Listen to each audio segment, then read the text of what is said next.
We think love has limits, that our hearts can only stretch so far before they run out of room. But one moment at a basketball game, three words shouted without thinking, taught me that that's not true at all.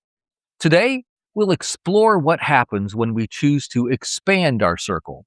And I'll give you one simple step to try this week to do it for yourself. Welcome to the Live Right Now podcast with me, Allan. This is where mindfulness meets everyday life. Thanks for joining me for this reflection on living with intention. Let's talk about how we can live right now. Hello, beautiful souls. I'm Allan, and welcome to Live Right Now. Some ideas stay with you. This one stayed long enough that it became one of the reasons that I wanted to get back to this podcast. It started with a memory, and the longer I sat with it, the more I believed it had something important to say about the world we're living in right now. Now, some of you may have heard me talk about Austin before. The hours in the backyard shooting free throws, the state trophy, the all-star uniform. But there's something else from those years that I've been thinking about lately. You see, Austin came into my life when he was about 6 months old. I didn't just become part of his story, he became part of mine. And he is my son in every way that matters. And whenever he made a big play on the basketball court, there I was, on my feet, every time, shouting, "That's my boy!" I didn't think about it. There was no qualifier. It's just the truth, out loud. And it wasn't a one-time thing. It happened again and again across all those games, all those seasons. And all these years later, I started to realize most people think love works like a pie. The more you give away, the less you have left. But you see, that's not how love works. Not even close. Every expectant parent who's ever wondered, do I have enough love for this? Is there room? What if my heart isn't big enough? They find out the moment that child arrives, there's more than enough. The heart doesn't divide, it multiplies. The slices don't get smaller the more people you give it to. You give out the whole pie every time. In fact, the more you give, the more that you'll find that you have. That's what happened for me with Austin. The heart proves itself larger than we could ever imagine. And if that's true for our families, why do we make our hearts so small when it comes to everyone else? The more people you let in, truly let in, the bigger our hearts become. We've been protecting something that was never in danger of running out. The heart was always meant to hold more than we gave it credit for. And yet, somehow, we've ended up here, in a world that feels more divided than ever. I bet you noticed it too, the way we sort ourselves into groups, the way we assign labels and then let those labels do all the thinking for us. The way someone can become other so quickly. And once they're other, they're easier to dismiss, easier to misunderstand, and yes, sometimes easier to dislike. It seems like our society is engineered to create labels, to define someone as us or them. When was the last time the algorithm fed you content that you didn't already believe? And if it did, what are the chances you passed it by because you were automatically turned off by some label that gave you a reason to stop listening? And it's not just online interaction where context, tone, and humanity are stripped away. How many times have you thought badly about someone just because they have the wrong sticker on their car? I think about that, and then I think about sitting in the stands watching my son play basketball. And I notice the distance between those two experiences. When someone is far away, emotionally, physically, ideologically, it's easy to reduce them to a category.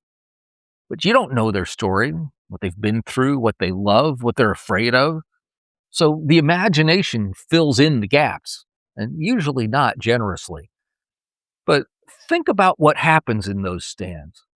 You don't know the person sitting next to you. You don't know their beliefs or what sticker is on their car. What you do know is that you're both on your feet for the same reason.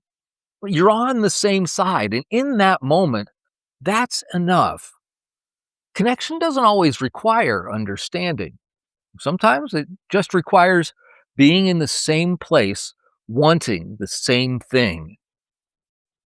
Now, if you're a real sports fan, you're probably thinking, "Well, what about the person sitting next to me cheering for the other team?" You know what? Even then, you're both there because you love the game. You both felt the pull of a close finish. You both know what it means to care about something enough to show up. The common ground is still there.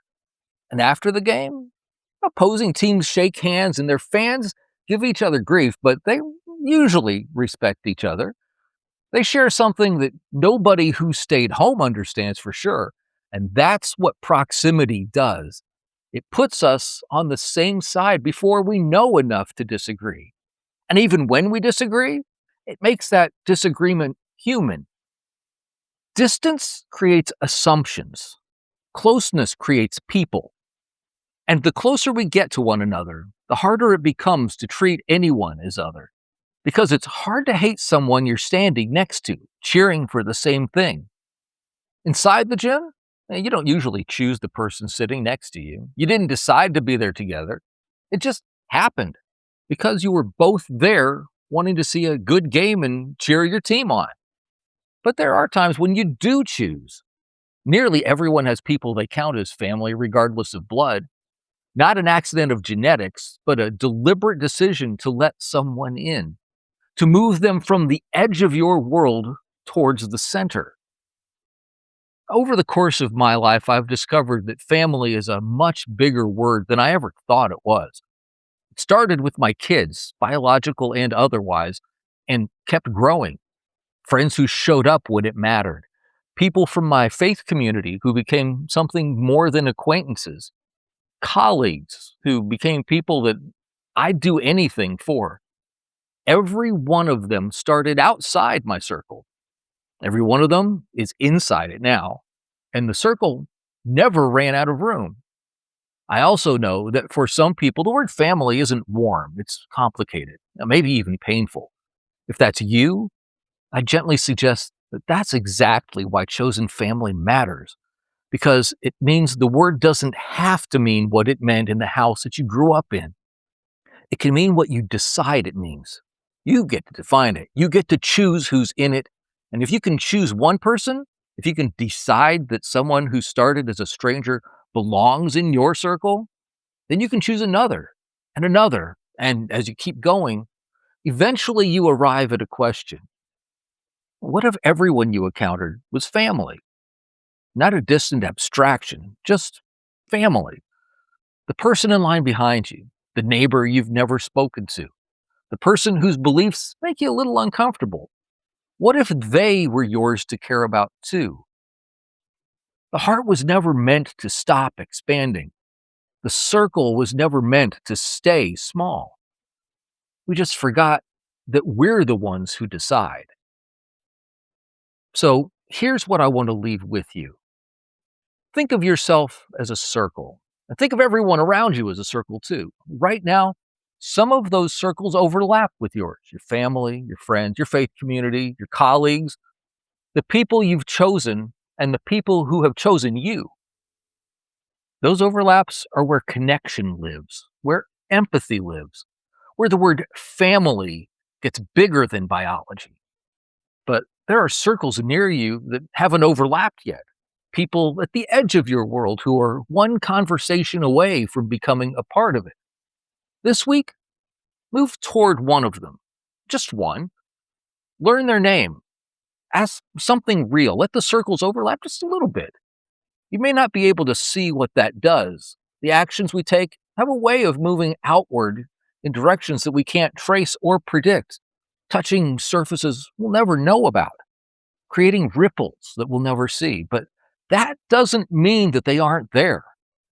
The world feels divided right now, but division isn't the natural state of things. Connection is. We were always meant to overlap. And it starts, like most things, with one person, one conversation, one choice to move a little closer.